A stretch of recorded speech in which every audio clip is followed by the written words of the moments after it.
Hey everybody, so let's talk about Arena. And first off, just a little background about me. I play a ton of this game mode. So I've accumulated over 130,000 gold, mostly from being infinite in Arena. I've been on the Arena leaderboard 40 plus times, and I have, over 40,000 Arena wins at this point across all the servers that I play on. So I play a lot of the game mode, and the Forge and the Barrens meta is no exception. I played a ton of games. So what's kind of the idea for this video? My idea is that this will be kind of a crash course on the meta. So it's intended for players who haven't maybe played Arena in a while or thinking about jumping back in. Saw all the big changes with the core set, with new expansion, rotation. And really, it is a great time to jump back in and try Arena. So hopefully after watching this video, you'll feel a little more comfortable with giving the Arena a try.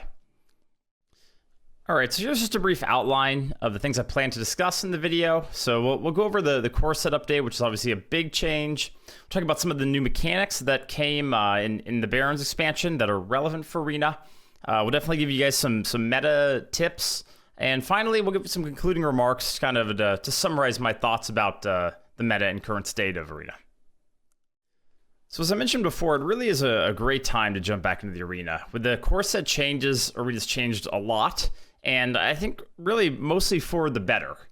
We get to finally say goodbye to the awful cards like Goldshire Footman and Huge Gun. Goodbye, goodbye. And we get to welcome back some old favorites like Spider Tank. And I guess Stone Skin Basilisk, although not really my favorite card to have around in the meta, but it's still fun to see it return. And then we even get some buffs, some old Arena favorites like Stormwind Champion, which is a really good card now, and even Gurubashi Berserker got a bit of a bump. So big changes all around with the core set, and I think the biggest thing about these changes is it makes it so you don't draft as many really bad cards. Because one of the things that feels terrible in Arena is when you get 3 awful picks to choose from and you're stuck with them, and if this happens a couple of times, it can make you really less and less excited for the draft. And then when you draw these terrible cards in the Arena games, that feels awful. So you definitely have that feeling less often nowadays because there's simply less bad cards. One other thing I want to touch on with these core set changes is that there are definitely some big winners and losers when it comes to classes. So for me, the biggest winner with the core set changes is Shaman. Shaman, for one, kept Hex, which is a big deal. Mage lost Polymorph, for example. But along with that, their Fire Elemental got buffed, and Fire Elemental was still a pretty good card before this change, and now it's like insanely good. Feral Spirit's got a strict buff. And Lightning Storm also got what I definitely consider a buff. So Shaman is looking a lot stronger after these changes. But oh man, on the other side of things, poor Druid. So Druid lost Swipe, Starfall, Wrath. I mean, basically all of their AoE. And you might think, oh, but they got a bunch of stuff back. No, not really. So you can definitely see in the win rate, Druid's the worst performing class right now. And it doesn't really feel all that fun to play. But overall, the core set changes I think are great for Arena. And I think for people that are thinking about coming back, it's definitely a plus. All right, let's move on to talking about some new mechanics that came in the Forge and the Barrens expansion. Starting with the big one, which is Frenzy. So Frenzy cards are quite common in the meta. And one thing to note about these cards, I do think they make pings even more valuable. So Og Merchants were already great cards, and I'd say they're even better now because they allow you a way to get that instant value from your Frenzy cards. And obviously the Mage Hero power interacts really well with these cards as well. So what I figured I'd do is kind of go over some of the common Frenzy cards I see a lot of in the Arena, and mention how I like to play with them, how I react when my opponent plays them. Just give you a little bit of advice about the best way to use these cards. So let's start off with Peon. So this is a 2-mana 2/3, and I pretty much always draft this card. Obviously, there's some premium cards that I would pass for it, but in general, it's just decent stats and obviously big upside. But what you do want to be careful about with this card is you don't want to throw your whole game plan if your opponent plays this on 2. So let's say you have a 2-3 in hand and they play this and you're like, oh man, I don't want to give them the value because they can, punch into it and keep their minion. And, sometimes that's okay. If you can, let's say, coin 3/4s into it, that's great, right? Like, that's perfect.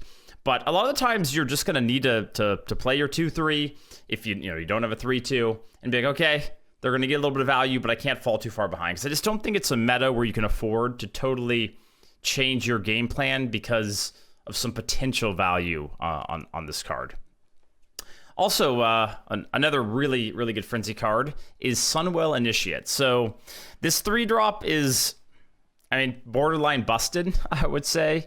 If you drop it on 3, there's a pretty good chance you're going to get Divine Shield value into your opponent's 2-drop or into your opponent's, Spider Tank or whatever it might be. So, a very good card. And I would say, unlike the Peon, you do kind of need to find a way to deal with this effectively. Because if you just play something that allows an easy free kill and gives it Divine Shield, it's like you almost didn't play anything. So, definitely a card that affects the mid-game a lot. And a card that I pretty much never pass. This card and the Peon, I would say they're much better early on in the game, unless you have ways to trigger the Frenzy effect yourself. Once you get to the mid-late game, they're probably just going to get free killed. But even then, they still have a decent stat line for the cost. Moving on to Taraho Brave. So this is a extremely powerful Frenzy card. And I've had a lot of fun playing with this card in Mage.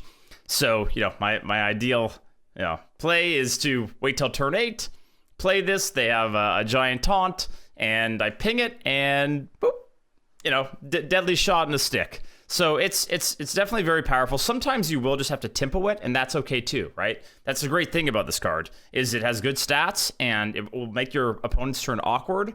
And it pretty much, it's not something you can ignore most of the time. Okay, and then finally, just want to talk a little bit about Razormane Raider. So this is another, well-statted minion with the Frenzy effect, and I just like this card for getting a little bit of additional face damage. So I love to clear the board most of the time, and it allows you to get a free kill on a 4/3 or whatever it might be, and then still get that face damage on top. Obviously, again, with Aug Merchants or the Mage Hero power, it can be a way to get lethal if you have an empty board and you ping it, or you need to go for a Hail Mary of it hitting face with a big board. It definitely opens up some opportunities for it to really excel. But for Frenzy in general, the cards are quite good. I draft them a lot, and hopefully you guys enjoy playing with them. So the next new mechanic I want to talk about are the Caravan cards. And so these are all 2-mana 1/3s with start of turn effects. And that's the big thing, start of turn effects. So how good are they? In my opinion, overall, they're pretty weak. So the problem is they're best early on, because that's when they have the highest chance to actually stick. But they're 1/3s, so they get easily eaten by 2-mana 3/2s. And the fact that the effect triggers at the beginning of your next turn after you play them means that even in the case of Soldier's Caravan, if you get the 1/1s, one round of 1/1s, you aren't going to be able to attack with them immediately. So the chances that your opponent isn't able to kill the 1/3 after is pretty low. I've had some success with the Soldier's Caravan in particular, where it definitely warps my opponent's plays a bit, and they have to use extra resources to kill it. In that case, it is, pretty good. But I'd say overall, I've kind of invested to try and protect Soldier's Caravan, and it hasn't really worked out.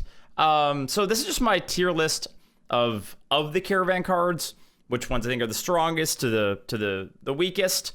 The Soothsayer's Caravan definitely has potential.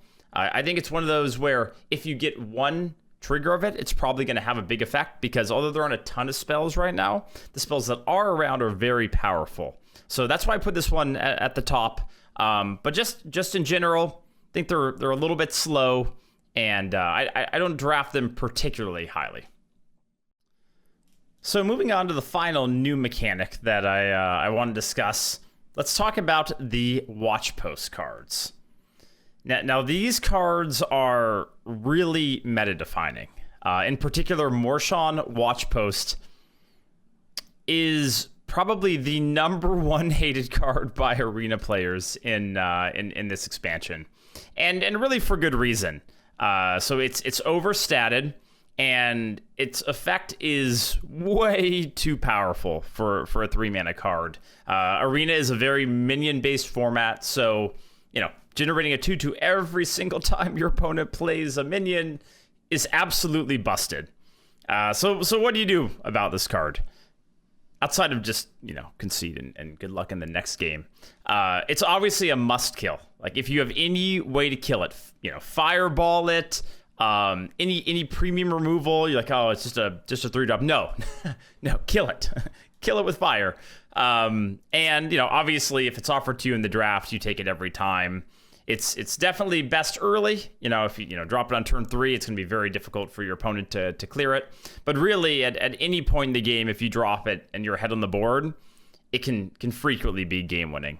So definitely not one of my favorite cards, and I do think realistically there's a good chance this Watch Post will get removed at some point from Arena, because it just feels like a card that doesn't really fit the format. So moving on to a little bit more fair of a Watch Post, Far Watch Post.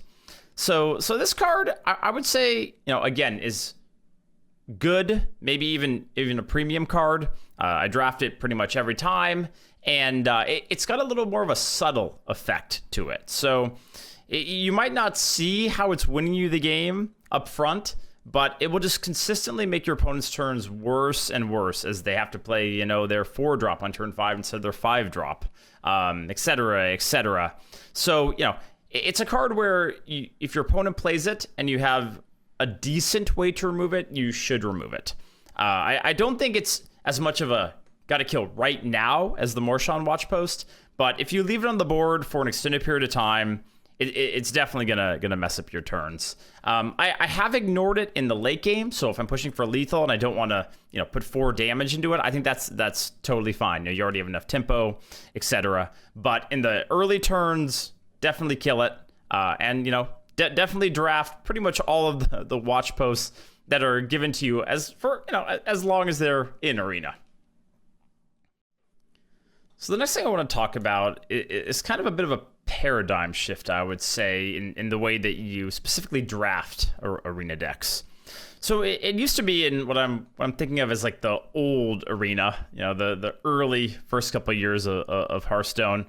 It used to be that curve was kind of the end-all be-all. And, if you didn't have enough 3-drops or 2-drops, it didn't really matter what the other card was. You gotta fill in those holes in the curve to make sure you curve out well. And that was not everything, but it was extremely important. But nowadays, things are a bit different. There are increasing number of cards that are just so powerful that I don't even check my curve anymore to see if I'm going to take them. Things like Claw Machine, where it gives you great tempo, both in the form of the rush minion and the card draw value, and a buffed minion from the draw. So it's just, there's so many powerful things in one card that, you'd easily take 5 or 6 Claw Machines, even if you have a couple other 6-drops, because the card is just that good. Some other examples, like Venomous Scorpid from the most recent expansion. It's a Cobra, one of our longtime Arena favorites, a poisonous minion. So, it has value as just a body at any point in the game. And then it also discovers you a spell, and spells are, in general, quite powerful. So, again, this card, there's not really a limit to the number you take. And if it's up against just a generic 2-3, or even these days like a 3-4. It's just a no-brainer because it's that good. Some others just to mention, like Smug Senior, another just a great taunt card, gives you effectively 2 taunts in one, with both with good stats. And finally, I would also consider Hog Rancher one of these like Omega premium cards, because you'll pretty much always find a good time to use this card where it will generate a tempo swing. So yeah, if you haven't played Arena in a while, don't focus so much on curve that you pass premium minions, is my main point. All right, so now moving on to meta overview and some kind of general tips for this Arena meta. The first, probably most important thing, is that you have to have a way to have a chance, at least against Demon Hunter. So Demon Hunter is clearly the strongest class right now.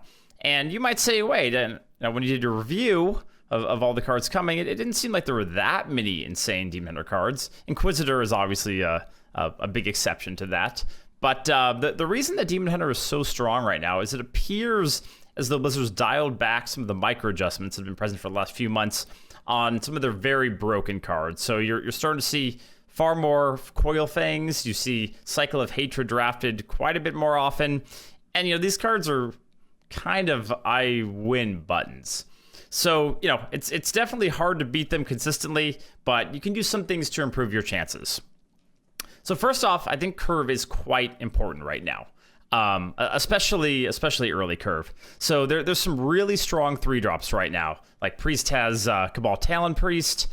Sunwell Initiate, which we talked about earlier, is just very, very, very strong. Stone Skin Basilisk is another 3-drop that, is can be game breaking in the right scenario. So if you have to play a 2-drop on turn 3 into these types of cards, or if you have to, play a 3-mana 3 or something like that, you're at a big disadvantage. So I'm definitely drafting a quality curve and focusing on good 2s, 3s, and 4s. Another thing to notice about the meta is that I would say spells are fairly scarce in drafts. So you're not going to be getting a ton of Flame Strikes offered, for example. However, with this, the spell quality is insanely high. So I'm putting a premium value on cards that generate spells. So, for example, Steward of Scrolls is a card I'm drafting quite highly, especially in classes that have very good spells. So, for example, like, Demon Hunter with Cycle of Hatred, or Priest for Soul Mirror, Mages are things like Evocation, and even, we'll give a shout out to like Blessing of Authority for Paladin, for example. So I definitely like card generation a lot, just because the chances that you whiff on a Discover are fairly low right now. And then kind of just moving back a little bit to the idea of drafting with Demon Hunter in mind, you definitely do want to pressure their life total a bit. So if you're able to put them in a spot where they don't get a chance to have that perfect turn 7 Cycle of Hatred that wipes you out, or if you can kind of, luckily enough, in the game, let's say before Coil Fang comes out, then that's going to be your highest chance to beat them. And obviously, it goes without saying that when you are offered Demon Hunter, you definitely should take it. One other note that I want to say about the current meta is that it does feel like late game is a little bit scarce. So in past metas, you would have been kind of passing some premium late game just because it was so abundant. But right now, if you get offered a Smug Senior or a Proto Drake or whatever it might be, I definitely would pick one up early, because there's a good chance you won't get offered much more later. At the same time, I wouldn't take too much late game if you happen to have a draft that gets a bunch of big cards offered. You have to be careful with that, because missing a drop in the mid game against powerful classes like Demon Hunter, and then also I would even say like Priest isn't as consistent as Demon Hunter right now, but still has the ability to do really big swings and has powerful late game. So don't let the loss of mind control fool you. Priest is still definitely a juggernaut in the late game.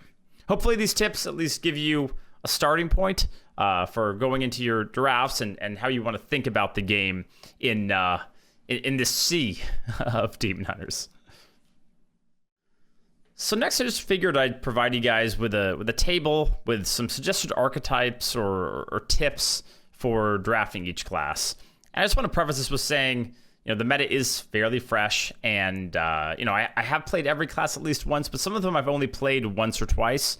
So this isn't meant to be like an end-all be-all. This is the way type thing.